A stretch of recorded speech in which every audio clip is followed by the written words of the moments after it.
everyone, and welcome to another video at my YouTube channel. Today I was working on my distressed ink blending techniques, and so I started off by using a close to my heart stamp called You Are My Happy.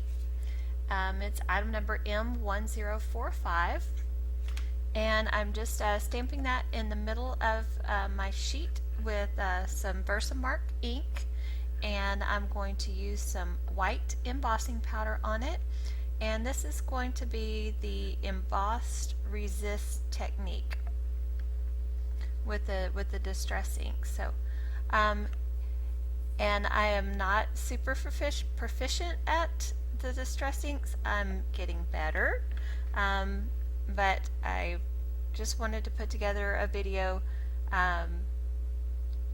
just showing that even if you're not that great at it, it still can look pretty good.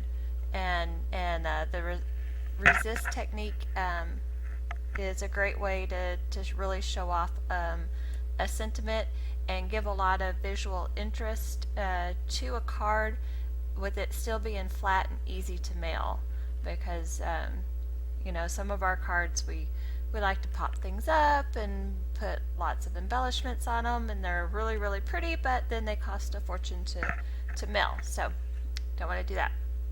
So today I'm using pine needles, cracked pistachio, peacock feathers, ice spruce, and black soot. Now the original blending group that I was looking at didn't have the peacock feathers in it. It had was it evergreen bough, and I did not have evergreen bough, so I substituted in peacock feathers because I thought it had a little bit of green in it, but it gave a bright kind of pop with the blue in the middle, so I just went with peacock feathers. So I have sped this up quite a bit because it does take quite a while to do blending, because the big trick is to use a light hand, and so in doing that it takes a long time to build up the color, because you're just as light as you can rubbing the little sponge over your paper, and you want to start off of your paper and then move on to your paper to avoid any harsh lines from your blending sponge.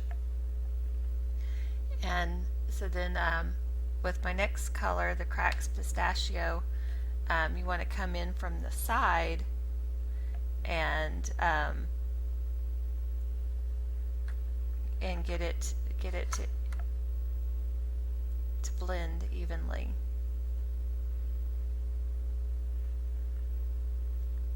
With the pine needles.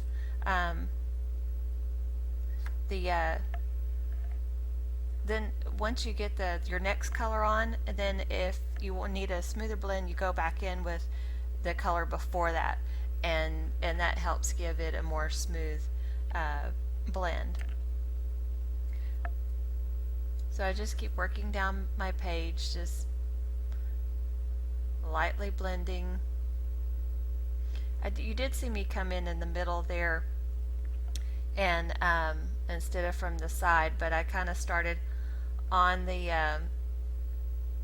embossed area and rubbed off of it to keep from having any harsh lines.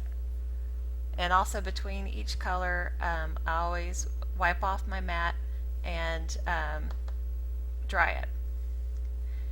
Now I did cut my piece down 1/8 of an inch all around, and so I'm just going in with my Copic marker and just coloring the edge, so it just gives it more of a finished look.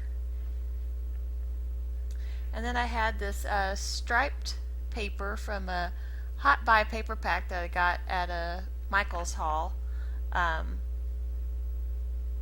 I'm just using this on both my pieces. You'll see a piece that I did in blues with a little black soot around, and I did some distress spraying on that, which you just take a distress sprayer and spritz your piece with water, and then give it like 30 seconds and then blot it up and with a paper towel, and it gives a really cool effect to the distress inks, because anytime water hits the distress inks that it reactivates the inks and makes it move, or you can lift them up and it gives a really cool effect.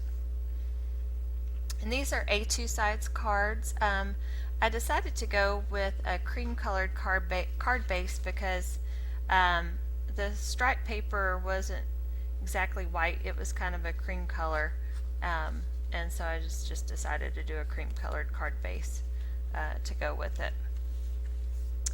So then that's kind of it. That's my card for today. A real flat card that's going to be easy to mail. So thanks for watching. We'll see you next time.